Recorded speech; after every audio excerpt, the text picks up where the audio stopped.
there's so much more to homelessness and to Austin Street than being a shelter. And that's what I'm most proud of, is when somebody says, oh, wow, okay, yeah, Austin Street, that's great. You have how many beds? I say, wow, yes, we have 450 beds. And let me tell you about all the other programs, because it's those programs that really help facilitate getting someone out of a state of homelessness, right? The shelter's not the end game.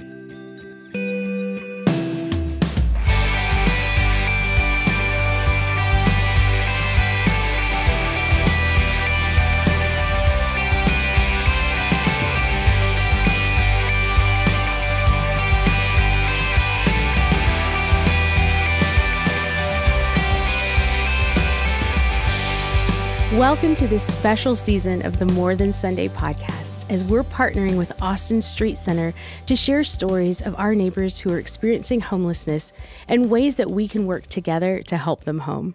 I'm Rohini Drake. And I'm Daniel Roby, the CEO of Austin Street Center. And we have two fabulous guests with us today. So Ashlee Kleinert, the founder of Good Foundation and, servant of Dallas in so many different roles, longtime volunteer and supporter of Austin Street, and her husband, Chris Kleinert, the CEO of Hunt Consolidated Investments, and also an Austin Street Center board member. So thank you guys so much for taking this time to get to talk about all things Austin Street. Thrilled to do it. Yeah, thank you. Yeah, thank you. So I wonder if you guys would share a little bit about kind of your background and maybe what initially inspired you both to get involved with Austin Street Center. Yeah. So I first learned about Austin Street as a child, or at least a teenager, young adult. And then it became really important to me when I watched my mother become involved. And I will never forget, I tell the story that I was pregnant, living in Tulsa, Oklahoma, and came home to visit. And I was so excited. I wasn't feeling well. I thought I was going to get pampered and we're going to rest and just spend a lot of time together, starting when she picked me up from the airport. And that wasn't the case. Like, she picked me up and she's like, I'm so sorry, Ashlee, but we're going to go do this right now. Like, I just had a board meeting and I learned about, at that time, they were learning about mental illness and how that might affect homelessness. And those that might hear voices in their head, there was a solution to that, at least temporarily, without medication. It was headphones so that they could listen to the radio or talk radio and hear voices like that. And so we went all over town to every big box store. Back then, there were a lot of them, and got, headphones and went around to the different corners around town and put batteries in them and dropped them off. And it was just such a lesson to me about we could make a difference, just knowing a problem and finding a way to help and then actually doing it. So watching her do that really impacted me. That's wonderful. So no pampering, but no pampering. Great inspiration. Maybe after that I got lunch or something. But what a powerful story of individual response to an identified need, and being able to say, hey, we want to be a part of serving a need in this community. Yeah. And something that, a lot of people easily overlook. So that's awesome. Thanks. I think about all the different things we've been involved with over the years. And as I think about that, there's so much that Austin Street's done since those, days of bringing headphones down.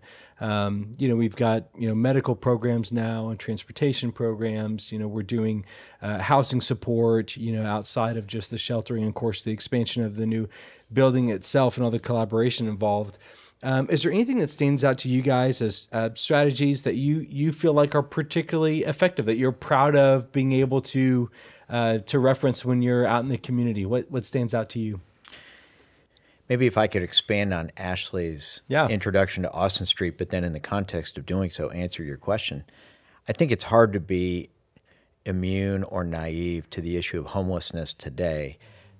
But even 10 years ago, 20 years ago, or our age, more than that, you maybe just didn't think about it. If it didn't touch you firsthand, you really didn't see it like you do today.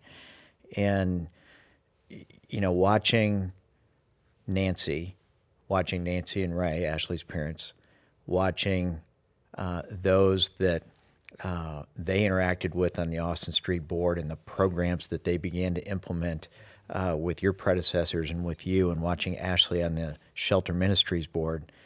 There's so much more to homelessness and to Austin Street than being a shelter. Mm-hmm.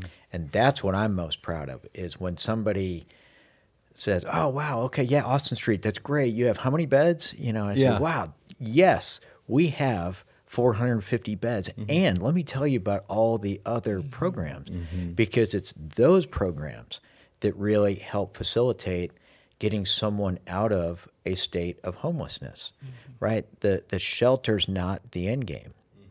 And it's an important component in the progression, but getting to see and experience interaction with those at the shelter, they aspire for more. They've not hit the end point, let's say, of I made it to the shelter. I don't think anybody really says I've made it to the shelter.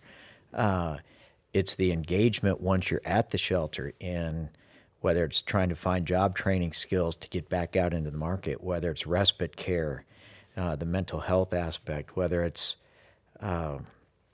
engaging in some sort of transition program to find that home, none of which is easy, right? I mean, there's engagement that has to take place, and that Austin Street provides that. I think that's the eye-opener for people, that it's not just a shelter. Yeah. I agree with everything you're saying, and I think that impresses people because you don't think about all the wraparound services that are needed. Right. They're truly needed, and you have such a holistic approach, which is really unusual. I mean, we have to have shelter, of course, but it's to really help somebody, we've got to find the root causes, and that's what you're doing, and it's really incredible. Thank you. I think I'm going to get that put into a sign. Shelter's not the end game. Yeah. Hang that up in my office, because I couldn't have said it better. So it sounds like there's a lot of personal engagement and personal involvement, serving on boards, just being part of everything that's going on to continue supporting the mission. But could you share more about maybe some of your corporate engagement with Austin Street Center as well? Sure. Well, again, I'll go back to watching Nancy and Ray, watching Ashlee, Nancy and Ray, is to the extent I am the norm, and it's a danger always thinking one represents, the people, so to speak.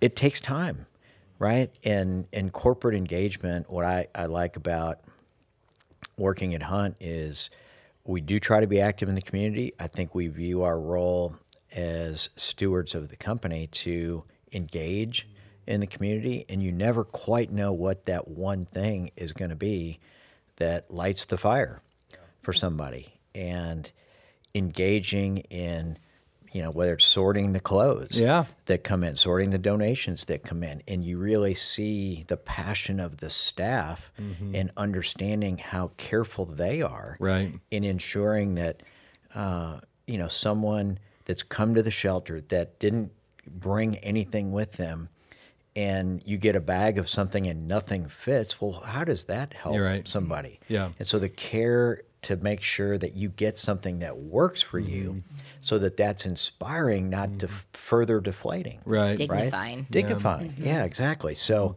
it's really cool for our people to see that. It's really cool, equally so, I dare say more so, but when you're actually serving dinner, serving a meal, for people, and you begin to interact and you see the gratitude that they have for you just basically supplying it's a really good, healthy meal to them, but the gratitude they have for somebody taking the time to serve them, that's inspiring. And to the extent that you're able to engage and get into a conversation, you're like, wow, it's a real person aspiring for better. How can I not help? Right? And so it's really cool to get people down, and, there's so many things bombarding people for their attention, so to speak. But when you see that veneer crack, if you will, and somebody really say, wow, this is important. And whether or not volunteering is my thing, I want to be an advocate. Right. Right? If we can raise a group of advocates for, wow, this homeless issue is important. We've got to address the services that help one transition out, because there are so many, call it counter forces, that are creating the economic hardship that exists. Well, how can we change or help in any way to mitigate that? I mean, I love that. And I love you describing the interactions that happen on campus, and, thinking about, when the board came down recently to serve dinner, and, when you hand that tray to somebody and you're making eye contact and you're only a couple of feet away, it's so different than driving by somebody on the side of the road, or, seeing someone lay on a park bench. And so I think, hopefully, Austin Street is a place where, we're doing a great job, serving, the clients that come to us for help, but hopefully we're also hosting an environment that really just kind of shares humanity in a space where both people, whether you're there to serve or there to receive, everybody kind of gets elevated and experiences an exchange that only makes them better. So I love that. Daniel, that reminds me of Brian Stevenson. I think he's the one that said there's power in proximity. And that's exactly what you're talking about, because it's really hard. It's so much easier, let me put it that way, it's so much easier to look the other way or not think about it. But when you're face-to-face and in proximity with something, it's also then hard to look away and not become part of it. And the humanity piece you said is huge. And a lot of people don't know how to get involved. It's not that they don't want to, sure, right? But they just don't really know how to engage. And so your ability to engage corporations and businesses and just other volunteer groups is a huge piece of healing for everyone. Yeah. That's a great point, because you make it safe. Yeah. Right? And I think that's the challenge for a lot of organizations like Austin Street. Sure. For the individual to come down, that's a big mental step to say, I don't know what I'm getting into. I don't really know what I'm going to be doing. And if my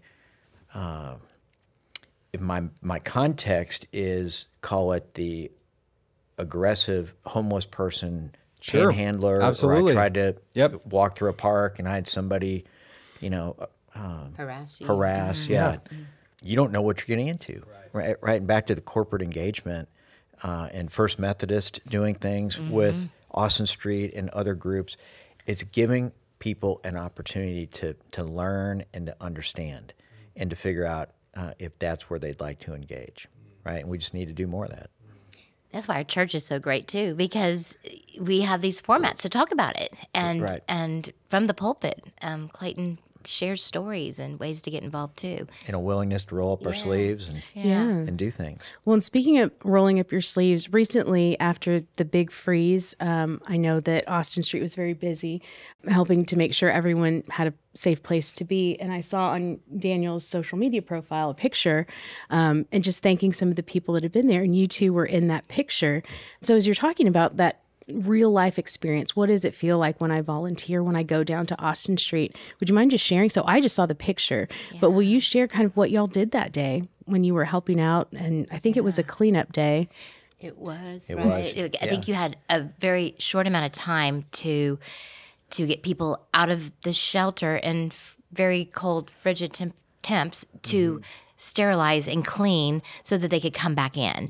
And so there was a lot of work that needed to be done in a very short amount of time. And also people were at home in ICE and trying to figure out what to do with their own issues. And we were fortunate enough that we were in a situation where we had the time and we didn't have any pipes burst or anything like that. So we gathered some of the employees that work with me, and I'm a second chance employer, and we provided work hours if they wanted to come volunteer, and they did, and they absolutely loved it. And just, again, back to the humanity piece, where some of the people that were with us were those that have been on the receiving end of services, and for them to be on the other side of it, where they were actually helping and giving back to others, it was like we went to lunch afterwards, and they were just so excited and want to come back and do it again. And so it was really a really neat experience, and you understand just how it affects both the volunteer as well as those in the service. Yeah, it was so great. It was so much fun being with Ashlee's team members.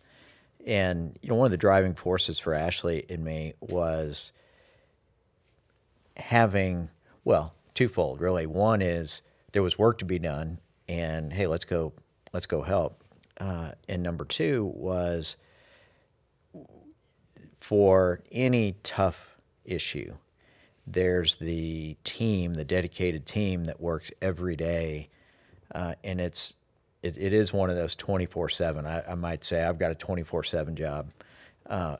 No, I do not. Okay, it's nothing like what someone in a service organization like Austin Street does 24/7, right? And so, no one planned. Yes, you plan immensely. I was about to say no one plans for it. Yeah. Yes, there's a tremendous amount of planning. Right. But when it happens, you didn't ask for that occurrence. Exactly. This, 10-day emergency shelter period. Right. Wasn't on the calendar. Wasn't on the calendar. Okay. But lo and behold, here it is, and here it was, and it concluded. And here's the staff having to do hours and hours. That cleanup, there was a lot to it to ensure that everything got sterilized, everything got put away. The facility got cleaned up for the next activity. Were cots broken? There was just a lot. And so we had 6-7 people with us that worked 4 or 5 hours. That would have been staff. Yet one more thing for the staff to do on a Sunday to then show up Monday morning to do the regular activity. So it was a really nice way to just simply say thank you. Mm-hmm. You mentioned the things that someone volunteering, they don't know what they're getting into. And I'm reminded of a quote that I heard recently. It was like a football coach or something saying, it's not about your talent, it's about what you're willing to do. And it made me think about that because, we have this extraordinary opportunity to watch incredible bravery, both on behalf of our volunteers and our clients. Our clients are facing, the most enormous challenge that I can imagine, being able to not know where you're going to put your head that night, and if you're going to be safe, and if you're going to have food to eat, or clean clothes to wear.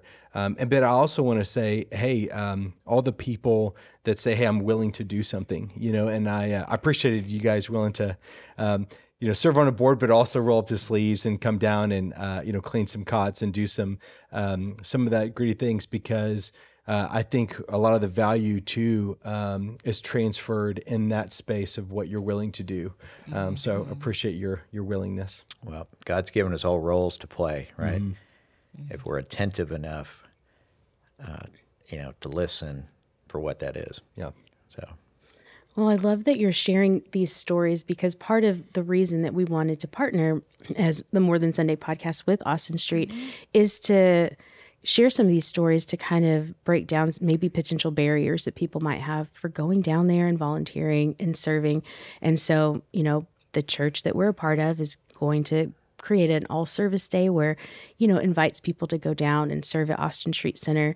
And I know that's just one way to serve. And I know that Austin Street has several other opportunities to fundraise, to put some of these programs into place.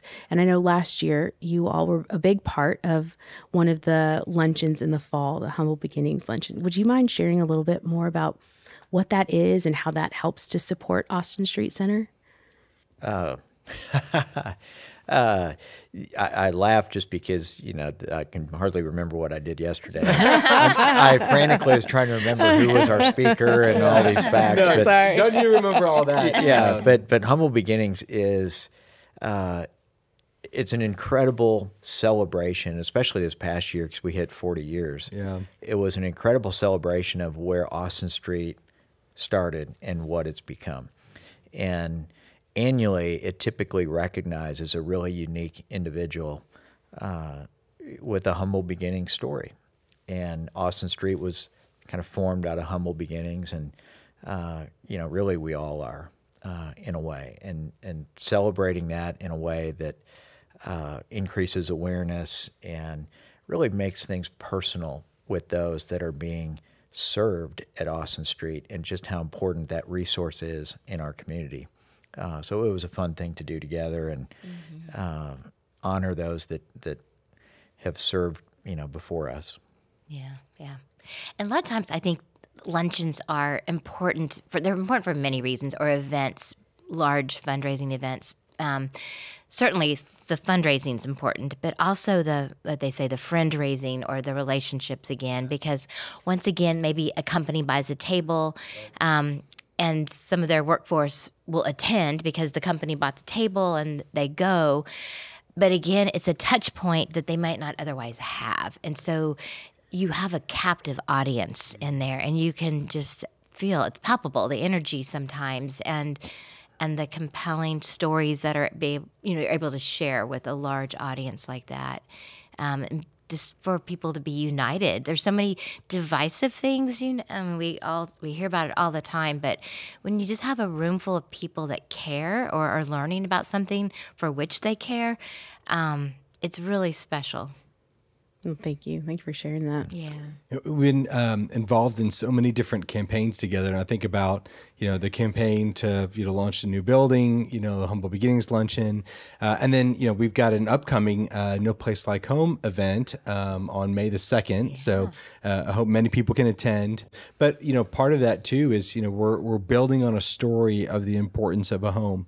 And as we do that, we're also able to be in this place of this generous city that we have, where people have, maybe have second homes, or people are going to go on vacation. It gives them a chance to kind of auction or bid on those things. And I know we're in a special place, this year, going to be, at the FIG, the Fashion Industry Gallery. Did I say that correctly? So excited to be able to do that with you guys, and thank you and your family for support for that. Yeah. I also wanted to talk about some of the challenges, because I think about all that we've accomplished. And in that journey, there have also been challenges along the way. Have there been any particular challenges that come to mind to you to show people that, hey, we can accomplish great things? And those great things, aren't always easy. They can be incredibly challenging. Anything stand out to you? Well, I think one that stands out to me is, given kind of current economic conditions, given we're a thriving city in so many ways, but we're desperately short affordable living. Yes. There are a lot of statistics that back that up, and we can talk about the impact that rent increases have on homelessness. But this is an issue that really needs to be thoughtfully addressed. One can be homeless, and then there's the broader in solving that individual's situation or helping address it. But then there's the broader homelessness situation, and how do we as a society address that? And I think one of the challenges is, who doesn't want to see, kind of the football analogy, crossing the goal line? I want to score. I want to win the game. Right, hey, this is done. We climbed the mountain. All that. This is a different kind of battle we're in essence. This is an ongoing challenge to ensure we've got the continuity of services that if one is, unfortunately gets into the situation of homelessness, we can help that person transition through to an end point for that person. There probably will be more behind that person, and how do we address everybody coming into it? That's a mindset that I think is hard to get, fired up about, because you might think it's overwhelming. And, I think one of the challenges that we are working through at Austin Street is, yes, and. Right. It's an ongoing challenge, and let's make it successful. Let's have a successful outcome for everybody we encounter. And how do we do that day in, day out, right? And I think it's a mission mindset that if one opens their mind into thinking, I'm helping address a challenge, as opposed to, hey, we're gonna end this and it's gonna be over, right? If we can do the former, I think then, again, back to advocacy, I think you help people not get tired, or too much fatigue to want to help. In fact, you maybe energize it because you realize the difference you're making for that given person or persons, because you've done it in a way that's repetitive. Because it can be so daunting if people think about it. They're like, I I don't even Yeah. want to get involved at all because it's not going to fix it, you Yeah. know? Right. But yet one person at a time and one situation at a time. And like all the research and this, Daniel, the way you lead and you're ahead of the game in terms of, again, dignified approach and educated approaches to this issue. That's compelling. And then everything that Chris said and the challenge that people, in addition to that, are just like, I was accosted at a street light and someone was banging on my window, or I was approached and I felt very uncomfortable. Overcoming still some of those challenges of how people view homelessness, because that is part of it. And usually there is an underlying issue when individuals behave like that too.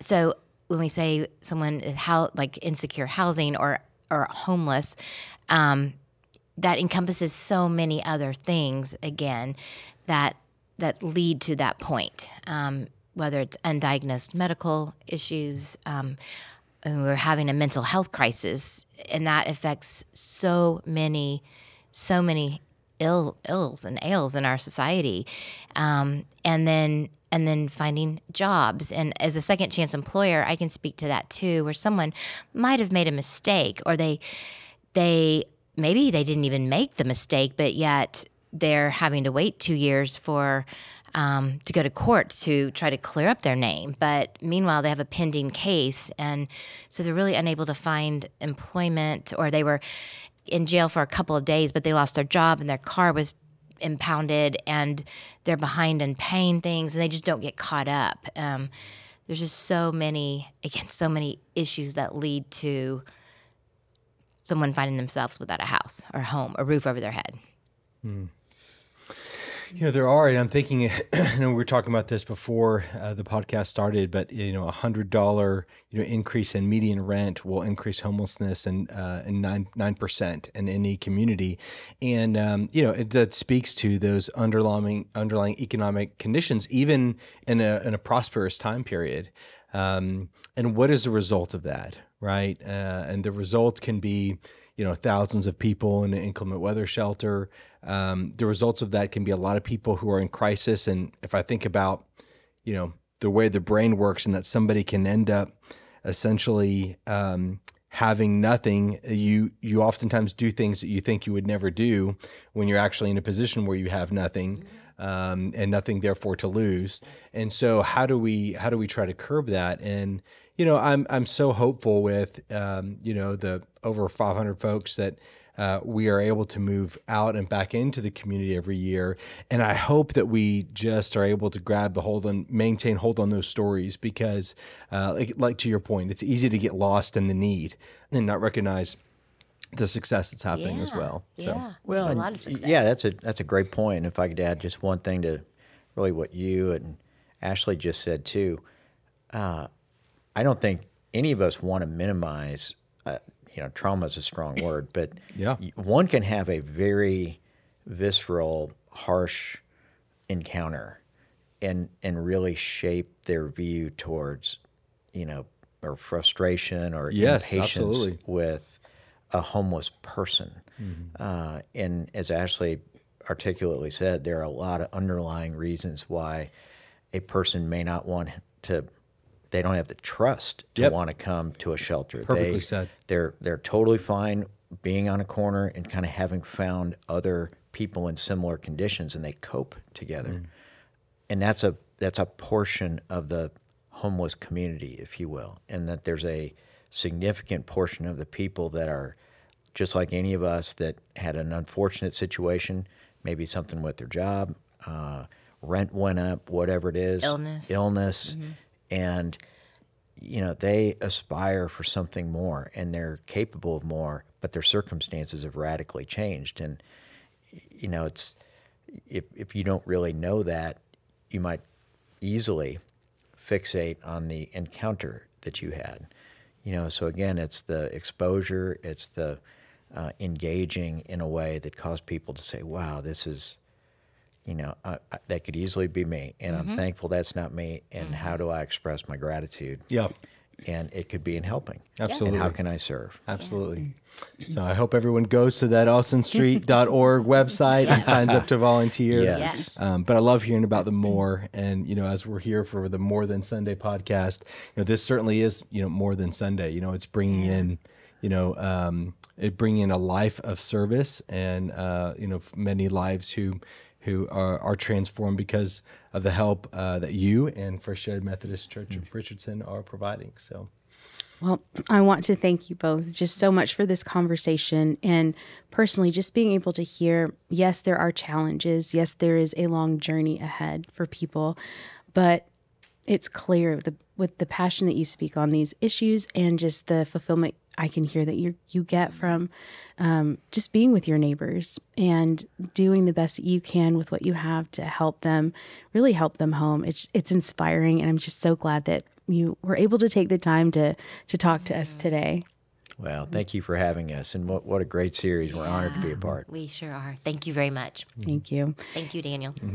And thank you all so much for listening. We hope you join us again next week. But in the meantime, for all of the ways that you could potentially pitch in and help and support Austin Street Center, we'll have all of the links and all the information that was shared here today in this podcast and on our website at FUMCR.com/morethansunday.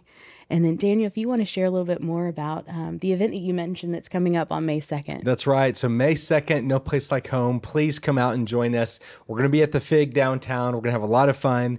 People are going to get a chance to enjoy themselves. They're also getting a chance to bid on some vacation properties, some auction items, and ultimately they're going to impact the life of someone who's homeless and change their trajectory forever. So that's a worthwhile spending evening. That's awesome. And Daniel, I want to ask you one more thing. For those of you that are watching this podcast, you may notice that there's some candles and a diffuser in the corner here. Daniel, would you tell us a little bit more about those? Yes, the Austin Street Home Candle and Diffuser. We love this because, it's a way to just further benefit Austin Street and its mission. So, people can go to Austin Street's website and purchase these as gifts. And hopefully then when it's in your home and someone asks you, where'd you get this candle? You can tell them all about the mission of Austin Street. So that would be great. Thanks. They're the best, by the way. Yeah, they thank are you. the best. Thank you. Yeah. Well, fantastic. Ringing endorsements. All of that information, again, will be on our website, FUMCR.com/morethansunday. Thanks again for joining us, and we hope you join us again next week for a brand new episode as we continue our partnership with Austin Street Center. Have a great week.